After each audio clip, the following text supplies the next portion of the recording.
Salut les omnifooteux, j'espère que vous allez bien. J'espère que vous avez passé de bonnes fêtes, que vous avez été gâtés en cadeau, que vous avez bien mangé tout ça.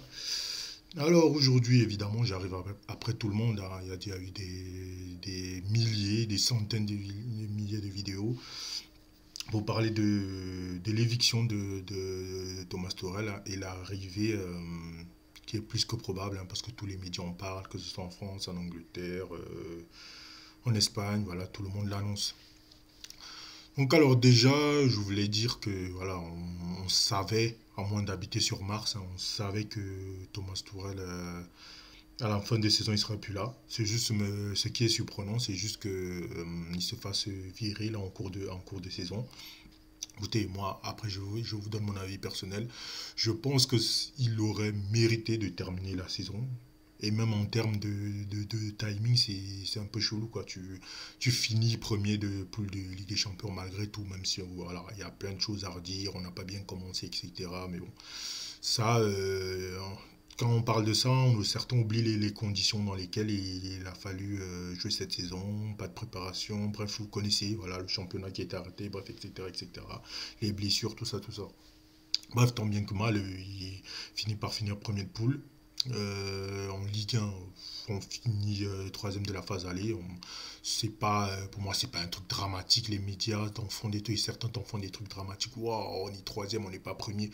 Je rappelle qu'il y a une saison où Marseille, avec Bielsa, Marseille finit devant nous, hein. Ils finissent, comment on appelle ça, champion d'automne. Et pourtant, à la fin, c'est pas eux qui remportent le titre. Donc, moi, je m'en fous d'être en tête en phase aller. Donc, voilà, moi, je ne pense même pas que ce soit ça qui ait fait débarquer Tourelle. Je pense que c'est surtout sa dernière interview, là, où il a un peu taclé le club. Voilà, il est un peu dur, mais il dit la vérité. C'est des choses qui sont vraies. Vous verrez même, ça m'étonnerait même pas qu'un de ces jours, comment il s'appelle, Ancelotti parle de la manière dont le club fonctionne, ou que Emery ou un autre. Et c'est pas parce qu'ils détestent le club ou quoi, ils disent juste la vérité. Il y a des trucs dans ce club qui fonctionnent pas comme ils doivent fonctionner. Je vais vous prendre un exemple. Par exemple, Ben Arfa. C'est juste un caprice de l'émir. Ben Arfa, on n'avait pas besoin de lui. Quand t'as Neymar, t'as Mbappé dans l'équipe. Et quand tu sais que Ben Arfa, c'est un mec qui a besoin que l'équipe elle joue pour lui. Tu ne vas pas chercher ce mec-là pour le foot à Paris, c'était évident que ça allait pas coller. C'était évident. Parce que partout où il a réussi, vous regardez Nice, le jeu tournait autour de lui, et vous regardez aujourd'hui au Bordeaux, c'est ce que Gasset essaie de faire un projet autour de lui. Il n'y a que comme ça que ça marche chez Ben Arfa. Mais nous, à Paris, on l'a pris, on s'est dit, il va se fondre dans le truc. Non, non, non, il a besoin que le jeu tourne autour de lui. En bref, il y a plein de choses. Je ne parlerai même pas des relations entre certains, entre staff, entre certaines autres composantes du club, le staff médical, pardon, le staff des coachs, tout ça. Il n'y a pas de relation étroite, mais je ne veux même pas parler du bordel de la formation, il y a des choses qui se passent là-dedans. Moi, vous connaissez tous Romain Molinet, il en parle mieux que moi, il est même pas youtubeur, il est journaliste carrément. Donc voilà, si vous, là, il vous explique, lui vous explique concrètement comment ça se passe dans le club. C'est n'importe quoi, c'est un bordel monstre. Mais pour ça, il faut vouloir l'entendre, parce qu'on a malheureusement à Paris, on a des supporters qui ont des œillères. Quand on leur parle de ça, ouais, on attaque le club, c'est des vérités. Paris ne fonctionne pas comme un club normal doit fonctionner. Alors, j'entends bien, Tourelle, il a tous les torts, certains schémas tactiques, mais bon, quand il y en a certains qui critiquent, qui ne prennent pas aussi les circonstances à un moment donné, les blessés. C'est aussi pour ça qu'on va le chercher. Tu sais que c'est un mec qui est capable de s'adapter, et il s'est plutôt bien adapté. Alors après, on n'aime pas certains choix qui ont été faits. Par exemple, on va parler de ce truc qui m'a tellement gavé que j'arrive même pas à comprendre la polémique de Danilo au milieu. Moi, je dis un joueur, quand tu es dans un club, tu es à la disposition du club. Si à un moment donné, on a besoin de te mettre à un certain poste, tu dois mettre ta dame de côté et te donner à 100%. Et surtout que ce mec-là, il était pas mauvais à ce poste-là, je le redis. J'en ai marre de redire la même chose, mais il faut arrêter les polémiques inutiles. Je vais vous prendre encore un exemple, j'en ai déjà pris des exemples importants.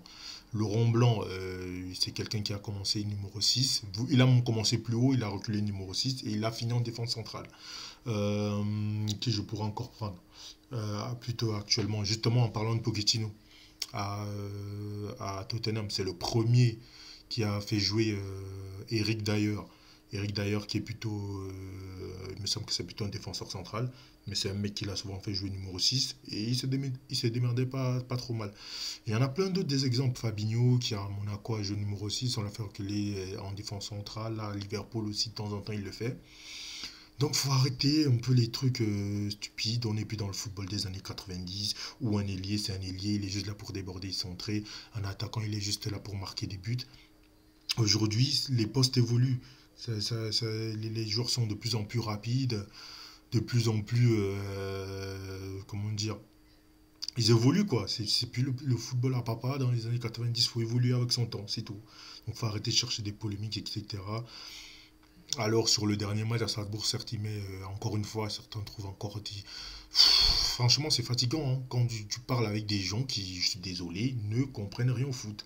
Quand on fait jouer Dagba à gauche, faire jouer un latéral qui est latéral droit, le faire jouer latéral gauche, c'est le truc du siècle, c'est un truc qui n'a jamais été fait. Ça aussi, si on va chercher dans l'histoire du foot, il y en a plein.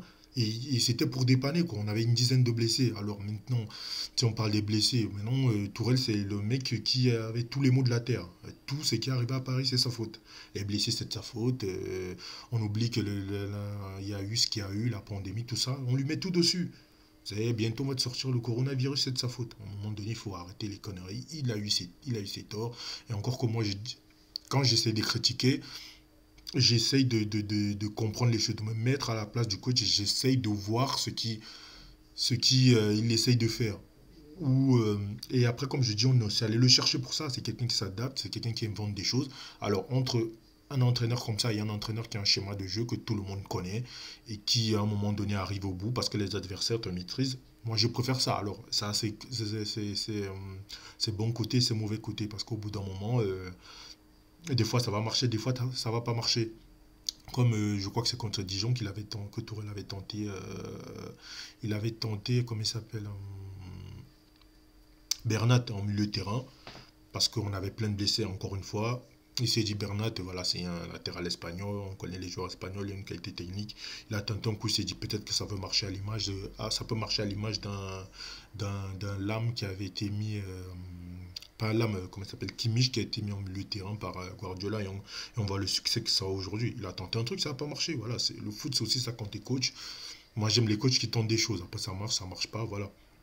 Et le tentait surtout en Ligue 1, en Ligue des Champions, à part quoi, Marquinhos, et qui s'est avéré finalement une très bonne chose, puisque Marquinhos a été un des meilleurs joueurs, si ce n'est le meilleur du Final 8, hein, du côté de Paris. Et il était en numéro 6 alors que tout le monde a gueulé, etc. On est arrivé avec lui en numéro 6. Donc voilà, encore une fois, j'accepte les critiques. Encore, je vais accepter que certains choix n'aient pas plu à certaines personnes. Ok, je l'accepte. Mais aujourd'hui, je vois des vidéos, on parle de lui. J'ai l'impression qu'on parle d'un mec avec qui on vient de passer 3 ans horribles, où il n'y a rien eu. Franchement, il y a une certaine branche des supporters de Paris qui me désole, hein. Je suis désolé, je vais dire des choses crues, mais ils nous font honte, certains. Faut arrêter, quoi. On a l'impression qu'on a vécu un calvaire avec ce mec-là. Alors oui, encore une fois, je dis, j'accepte que les critiques sur les choix tactiques, mais ils ne méritent pas le manque de respect que je peux voir un peu partout. Oh, ça a été une honte. Oh, vas-y, dégage. Dégage, moi je dis dégage à un chien ou un chat, hein. Je dis pas dégage à un mec qui nous a permis d'avoir des émotions, quoi qu'on en dise. On a eu des émotions, grâce à lui on est arrivé en finale. On me dit oui, mais le parcours, on a battu qui? C'est pas de notre faute si les adversaires que les équipes qu'on a jouées n'ont pas tenu leur rang. C'est pas notre faute si l'Atlético n'a pas tenu son rang face à Leipzig. C'est pas de notre faute si d'autres équipes aussi n'ont pas tenu leur rang. Justement, c'était le piège de te dire tu vas jouer une équipe moins forte que toi sur le papier et de te dire ça va passer facile. On a été chercher nos matchs, on les a gagnés. Si on les avait perdus, qu'est-ce qu'ils auraient dit ces gens-là? Ils nous seraient tombés dessus. On a assumé notre rang. C'est pas notre faute si les autres ne l'ont pas assumé. Donc voilà, on remet tout en cause aujourd'hui. Oui, finalement le final est, ouais, machin, on n'a rien fait. Maintenant, les gens ils peuvent dire ce qu'ils veulent. Il est dans l'histoire de Paris, c'est le seul entraîneur que nous avons fait arriver en Ligue des Champions. Rien que pour ça, il mérite le respect. Alors, encore une fois, je vais le redire, je ne sais pas pour la quantième fois, je comprends que ses choix tactiques aient pu gêner certaines personnes, mais il mérite un peu plus de respect. Il mérite clairement un peu plus de respect par rapport à ce qu'il a accompli au club. Voilà, maintenant on va parler de l'arrivée de Pochettino. Pochettino, ceux avec qui j'ai pu parler, quand on parlait de la succession de Tourelle. le savent. J'ai toujours dit que s'il y en avait un qui devait venir, ce serait lui. Et je préférais lui et moi je voulais pas d'Allegri. Donc Allegri ne sera pas là, tant mieux. Voilà. Parce qu'Allegri, pour moi, il ne correspond pas du tout à notre effectif, à la manière dont on a envie de jouer, la manière dont notre effectif est, est comment est composé. Voilà. Je cherche mes mots. La manière dont notre effectif est composé, voilà, on a une équipe joueuse avec ses qualités, ses défauts qu'il faut essayer de jauger, mais il ne correspond pas du tout. Alors on me dit qu'il sait gérer les stars. Pourquoi il part de la Juve? Il part de la Juve parce que c'est R7 qui est une star. À un moment donné, le jeu défensif, lui, ça lui plaît pas. Donc il a sauté. On me dit oui, à Milan, il a géré des stars. À Milan, il y avait qui? T'avais des Van Bommel, t'avais des...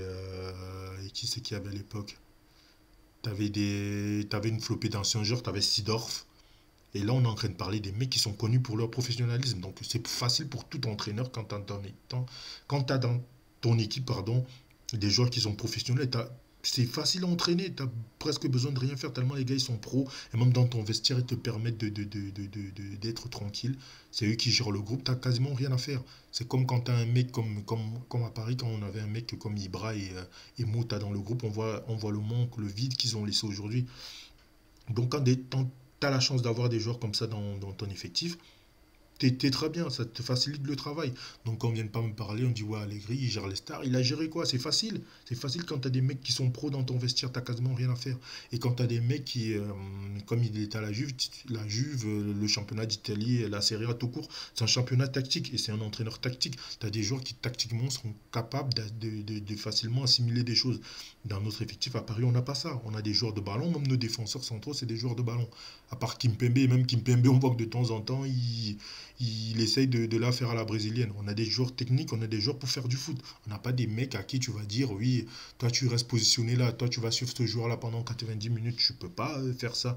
Alors tu peux le faire sur certaines séquences, sur certains matchs, oui, mais tu peux pas faire ça à l'année en Ligue des Champions. Non, moi quand je regarde Paris, j'ai envie de voir une équipe qui joue. Alors elle aura ses défauts, ses qualités, mais j'ai envie de voir une équipe qui joue, pas une équipe qui gagne 1-0, 1-2, 1 à l'arrache. Voilà, moi ça ne m'intéresse pas. Alors, ce qui est marrant, c'est que les gens qui militaient pour Allegri, c'est des gens qui te parlent qui te parlent de style de jeu. Tu peux pas me parler de style de jeu et vouloir d'un mec qui a clairement dit que lui, si les gens ils voulaient le spectacle, ils avaient qu'à aller au cirque. Moi, j'ai pas envie d'un mec comme ça dans mon équipe. Voilà, donc les gens sont complètement schizophrènes. Ils se racontent tout et n'importe quoi en même temps. Tu peux pas me parler de jeu et vouloir d'un mec qui a un profil plutôt défensif pour une équipe avec des éléments qui sont et énormément d'éléments offensifs. À un moment donné, ça n'a pas de sens. Soyez cohérents, les mecs, au bout d'un moment, dans ce que vous dites. Moi, la Juve, que quelqu'un ne vienne pas m'expliquer que la Juve, il les a vus se régaler ou qu'il était capable de dire ça, ça, quand il voyait la Juve, oui, ça, c'était tel schéma, tel schéma. C'est un entraîneur qui s'adapte à l'aigré, qui est capable de s'adapter à des situations, oui. Mais aujourd'hui, moi, on n'a pas besoin de ça et je suis plutôt content que ce soit pas lui qui vienne, que ce soit Pochettino, qui est un disciple de Bielsa, qui va demander du pressing. Et si vous regardez nos deux derniers entraîneurs, qu'est-ce qu'ils demandaient? Du pressing. Mais est-ce que ça a souvent ça a porté ses fruits sur la durée? Non, parce qu'on a deux mecs dans l'équipe qui, au bout d'un moment donné, ne font pas ce qu'il faut. Ils ne jouent pas pour le collectif. Je le dis souvent, vous regardez Liverpool, on voit la différence clairement avec les autres. C'est pour ça que quand les gens ils comparent, il faut comparer ce qui est comparable. À Liverpool, Mané, Salah, Firmino, ils font des efforts pour l'équipe. Nous, on en a deux qui vont le faire pendant, je parle de Neymar et Mbappé, qui vont le faire pendant une certaine période du match et qui vont très vite arrêter. Voilà, ça c'est notre problème majeur. Alors certains disent, oui, c'est pas le problème. Si, c'est notre problème. On le voit, et les fois ils sont pas là, c'est bizarre quand même que ça joue beaucoup mieux. Ou que l'un des deux n'est pas là, tu vois que ça joue beaucoup mieux contre le Real. On les plie à domicile 3-0. Alors certains te diront, oui, le Real, machin, tout. Encore fallait-il le battre, ça reste le Real Madrid. Et il y avait Eden Hazard, il y avait Benzema, qu'on vient pas me dire que c'était le Real bis. Et on a gagné ce match-là sans ces deux mecs-là. Donc, à un moment donné, il va falloir que ces mecs-là se mettent dedans aussi. Sinon, qu'on les fasse partir, comme j'avais dit dans une de mes vidéos, parce que ça commence à être fatigant. On a payé des mecs, on a payé 400 millions d'euros pour deux mecs, et le résultat est très très maigre. C'est très très maigre. Donc, il va falloir que ça change ça. Et il va falloir aussi que, Parce que Leonardo, là, il a eu la peau de Tourelle, certes, et encore que c'est même pas lui qui voulait, parce que son choix, lui, c'était Allegri, et finalement, l'émir a préféré Pochettino. Donc, il va falloir maintenant, Léo, il a plus le fusible Tourelle, hein. Maintenant, si ça marche pas, c'est toi qui sautes. Il aura plus de mecs derrière qui se cachaient. Là, maintenant, c'est lui qui est devant. Il va falloir qu'il joue son rôle. Et je le dis souvent, son rôle, c'est pas juste d'embaucher un entraîneur, de le virer si les résultats ne correspondent pas, d'acheter ou de vendre des joueurs, vendre des joueurs, ce qu'on ne fait pas beaucoup avec lui, je suis désolé. Antero Henrique, il avait ses défauts, mais au moins on prenait un peu d'oseille quand les joueurs y partaient. Donc voilà, mais t'as des gens, ils pensent que Léo, il est tout blanc, on peut rien lui dire, il fait jamais de faute, il est nickel, c'est un ange limite. Non, non, non. Je peux vous assurer que là, si ça se passe encore mal, Leonardo, il est sur un siège éjectable, hein. Donc il va falloir qu'il joue son rôle. Moi, quand j'ai appris que Leonardo venait, j'étais content parce que je me suis dit, enfin, quelqu'un qui va incarner l'autorité, l'institution. C'est pour ça qu'il est là. Il n'est pas juste là pour faire dans le sportif.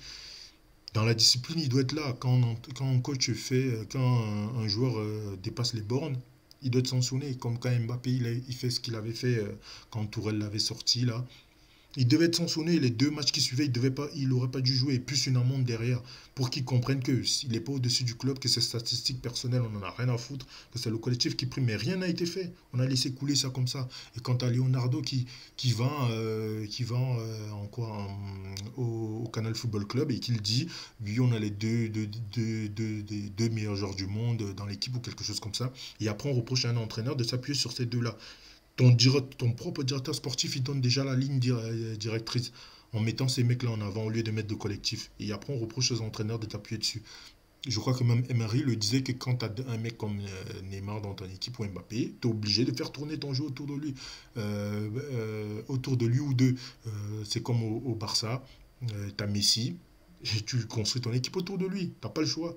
Mais il faut que ces mecs-là aussi ils montrent qu'ils sont impliqués dans le projet. Parce qu'au bout d'un moment, comme j'ai dit, ça suffit, on tourne en rond presque.